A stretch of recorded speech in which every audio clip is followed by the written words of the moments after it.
announcing Reluctantly Supernatural, a new and insightful podcast dealing with the issue of God's spiritual gifts in today's world.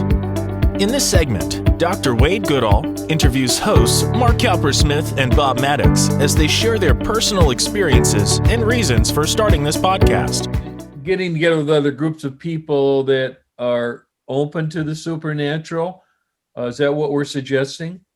I believe it is. My mentor used to say, I said, had my first, it was an astounding, overwhelming experience. And I was so excited. He was staying at my house. I was so excited, but I wanted to be cool because he was so cool. God's Clint Eastwood. So I can't be too excited. So I'm driving down the road and I said, Ken, that experience tonight was profound. That's one of the deepest, most amazing experiences I've ever had. How do I get it to continue?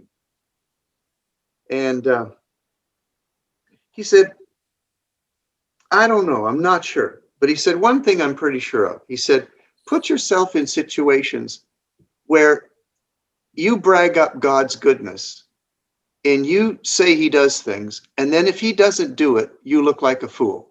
Put yourself in as many situations like that as you can. And I thought, I can do that. I can make a fool. I can take those risks. Sure. And he was basically saying, if you're not willing to go out and try it, you don't really want it. And if you're not willing to fail at it, you don't really want it. Right. And that convicted me at a deep level. I thought, I gotta keep doing this. I gotta try this.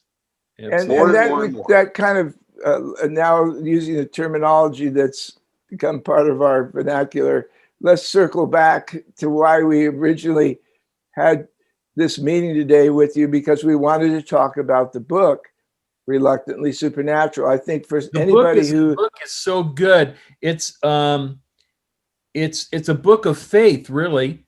I mean, the stories, the way you write, the explanations, it's a magnet book, and I choose to read it slow.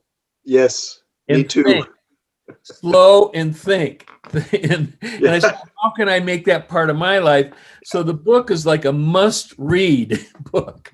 So talk more about that, Bob. Well, first of all, I like the fact that it's, in a way, it's broad. It covers a lot of very different topics, but then we do focus in on very practical applications of how this works. And each chapter also is a great book for group study, because at the end, we put together a list of questions of each chapter where people can, ask each other, what did you get from the book? What did you learn from that chapter? And it's a way of putting it into application. Please plan on watching more of these insightful programs as Dr. Goodall interviews our hosts concerning God's power encounters in today's world. We invite you to subscribe to Reluctantly Supernatural so you can watch our upcoming podcasts where we will be interviewing church leaders and members about their experiences in the realm of God's supernatural gifts.